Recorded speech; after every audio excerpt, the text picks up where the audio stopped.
Good morning, ma'am. Good morning, teachers. Ipinatawag ko kayo ngayon para sa isang meeting. Dahil alam naman natin naglalapit na ang buwan ng nutrisyon. Ano ba ang mga programang dapat natin gawin? Ma'am, maaari po tayo magpa-feeding program. Feeding program? Pwede.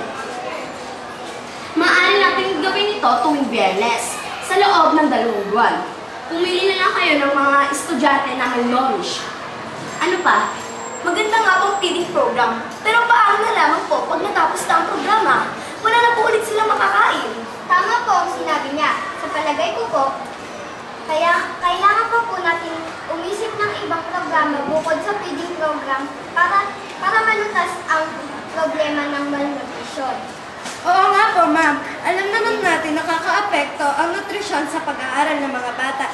Makikita po dito sa nutritional status na karamihan ay wasted. Isang dahilan kung bakit mabababa ang score nila dahil hindi kompleto ang kanilang nutrisyon. Bakit hindi natin ipatawag ng mga stakeholders? Sigurado malaki ang may itutulong nila sa atin. Imbitahin na rin po natin ang bankers upang mapatingnan ang kalusugan ng mga mag-aaral. Siguro dapat nandito rin ang mga magulang. Dahil alam naman po natin na nagmumula sa kanilang tahanan ng sapat na nutrisyon. Magaganda ang mga opinion nyo. Ipatatawag ko na lang ang mga kumpanyang kumakalinga sa ating paaralan. Maaari din silang makatulong sa atin.